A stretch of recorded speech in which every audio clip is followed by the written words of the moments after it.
Trip sa premyuhan.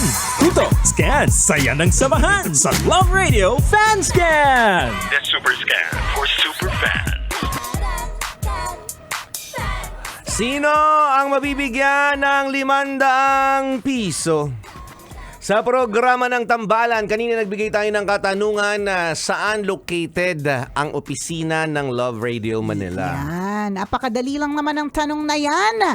At syempre, congratulate na natin ang nakakuha ng tamang sagot. Which is, of course, we are located at CCP Complex. Yan. Yun, hindi po kami sa Dolomite Beach. Oo, hindi. Wala din kami sa Mall of Asia. Correct. Doon lang po kami naghahanap ng AFAM sa Mall of Asia.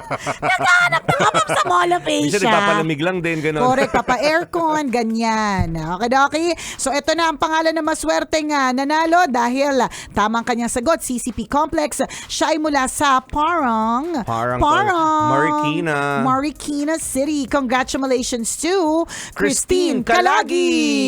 Yay! Ikaw ang tatanggap ng 500 piso. Wait ka lang sa tawag ng aming kaibigan. Kaibigan na si Carl, 'di ba? Para malaman mo kung paano mo ba makukuha yung 500 pesos na yan. Napakaswerte naman talaga. Swerte naman ni Christine Kalagi ng Parang Marikina City. Congratulations! Sa mga hindi pinalad, huwag kayong mag-alala sa mga susunod na programa. Antabayanan nyo dahil tuloy-tuloy pa rin ang pamimigay ng papremyo sa ating fan scan. Yes. Ulitin namin wala pong bayad ang pagsali dito.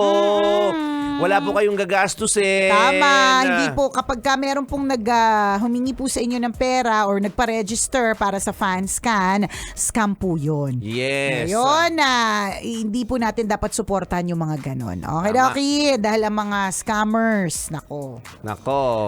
Ay, hindi ko masasabi pero ang bali-balita ko. Ang bali-balita ko. Naku, bawas sa mga 10,988 points sa langit. Balita ko lang naman yun. It has not been confirmed yet. Sarap.